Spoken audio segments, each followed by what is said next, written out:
Hi everyone, it's Dave from Doctors of Running, and today I wanted to do a comparison review between the Puma Velocity Nitro 5 and the Puma Deviate Pure Nitro. Now, both of these are lightweight trainers, they both have some versatility, but there are some pretty stark differences that I think will make one shoe cater towards another individual where the other one might work better for someone else. So I can already anticipate a lot of different questions, especially with the price point, the nitro foam, and a lot of the similarities. So I wanted to go over some of those differences today to allow you guys to pick which shoe might work the best for you within the Puma lineup. So I do want to start off with specifications. I'm going to start off with the Puma Velocity Nitro 5. Depending on the sourcing, I've seen different numbers, but they're all within 1 millimeter of each other. So that's either 34 or 33 millimeters in the heel, 24 or 25 millimeters in the forefoot for an 8 millimeter drop platform. Give or take, depending on where you're looking, it's right around 8 ounces or 226 grams. And that's in a men's size 9 measurement. This does use a nitro foam. This is, from what I've seen, a supercritical ATPU that is tuned for daily training. So lightweight, versatile, this will retail at $140. When we look at the Puma Deviate Pure Nitro, now this one's a little bit more streamlined, a little bit more peppy. This is at 7.5 ounces or 213 grams.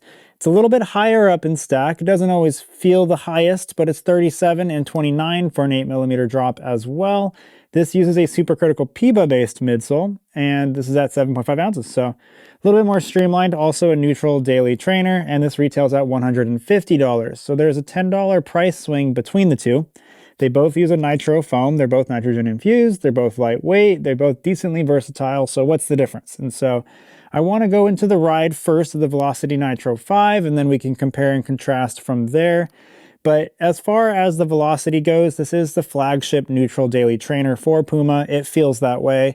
If you've ever run in a Nike Pegasus, it's kind of a familiar sensation to that, where it's a slightly higher drop, not quite as rockered. You definitely have a rounding, but this has a little bit more of a flexible forefoot up front. So you have a little bit more like heel padding in the heel, a little bit less of a rockered heel, but just enough to round it. And then as you transition into the forefoot, instead of it being a stiff forefoot with a really rockered front like some of these shoes are out there, you get to dig into the forefoot a little bit more on that transition.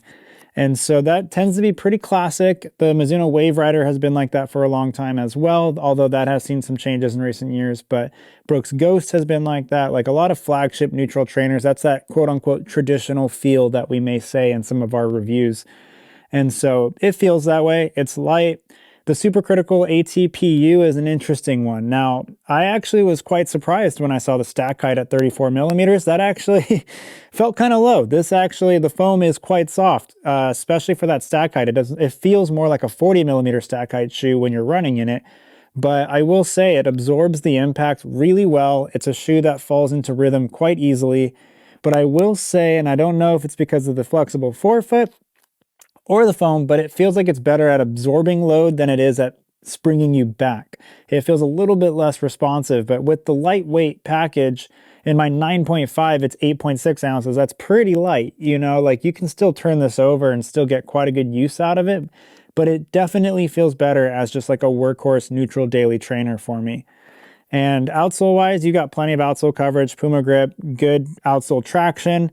You just have a little bit more of a flexible platform through the forefoot. The upper is a jacquard mesh. It's definitely a little bit more robust when compared to the Puma Deviate, and we'll get into that in a moment, but a little bit more plush all around, a little bit more narrow fitting. Puma in general tends to be a little narrow fitting, especially through the heel and midfoot. The forefoot opens up a little bit, but I wouldn't classify it as wide. Everything's pretty neutral down the line there. But mechanics-wise, definitely a neutral running shoe. Platform isn't overly wide either. This is definitely just a bread and butter neutral flagship daily training shoe. There's not really much else there. There is a little bit of sidewalls ingrained in here, and I think the outsole, that firmer like Puma grip outsole, like helps stabilize that softer ATPU a little bit, and the lower stack height as well. So I will say this is kind of just a nice, pleasant daily trainer. When we look at the Puma Deviate Pure Nitro, now this shoe's definitely a little bit more streamlined. You can see it when you start looking up close. I'm just going to hold both of these uppers up to the screen there, and when you look at them, you can just see there's a lot more mesh covering on the Velocity Nitro 5. This mesh is a little bit thinner. The tongue is definitely a little bit thinner. The fit's a touch more snug through the heel and the midfoot. Transitions are actually kind of similar. Now, this is where it gets a little bit different. So you have a slight bevel in the heel. Like, both of these shoes are just rounded enough. I wouldn't really classify them as like rockered experiences. But the Deviate Pure Nitro definitely feels more nimble and lightweight on foot. This foam is a little bit more snappy. It has an element of softness to it, but not quite as soft as that ATPU in the Velocity Nitro. This has more of a resilience to it where it just really snaps you forward. And you can see that in that forefoot when I go to bend it, there's actually a natural stiffness to this platform, even though the outsole isn't quite as thick either. So some of that probably does come from the foam compounds. Now, this shoe, though, doesn't have as much sidewalls. It's a very simple shoe. It's just a nice foam, simple upper, a little bit of outsole coverage. Put it at 150, it's just like a versatile do-it-all trainer, basically. But it feels good at easy paces, but it feels a little bit better at faster paces. Being at 7.5 ounces, this thing can really turn over, and I feel like the experience is a little bit more snappy in the Deviate Pure Nitro. Now, neither of these shoes I would really recommend for someone who has stability needs.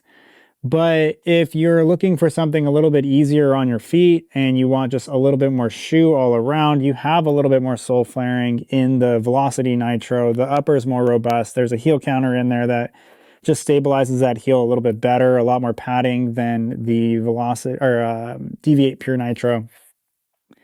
And you just get a little bit more of an all-around trainer experience, whereas the Deviate Nitro, although it is good at training, or Deviate Pure Nitro, sorry, it still has elements of going fast, and it's just built to be a little bit more streamlined.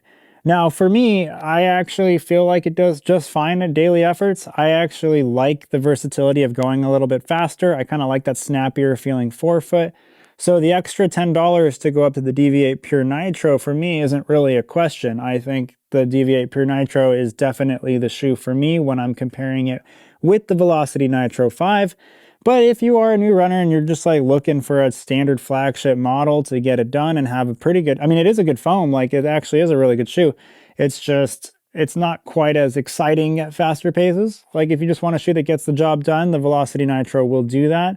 I think you might get a little bit more runway out of it. The outsole is a lot thicker. The foam probably feels a little bit more durable. Upper definitely feels a little bit more durable. So it's $10 less, but I feel like it loses some of the upside in versatility, whereas the Deviate Pure Nitro feels like a shoe that you can really just do a little bit of everything. This is that Swiss Army knife shoe. So a little bit more simplistic of a shoe, but I think it's a little bit more dynamic, and the dynamic nature of it wins for me. But if you want something that truly is just bread and butter workhorse, neutral daily trainer, that's going to be more the Puma Velocity Nitro 5. So that's our comparison review between the two. Let me know what you think if you have both of them, and see, yeah, thanks for watching.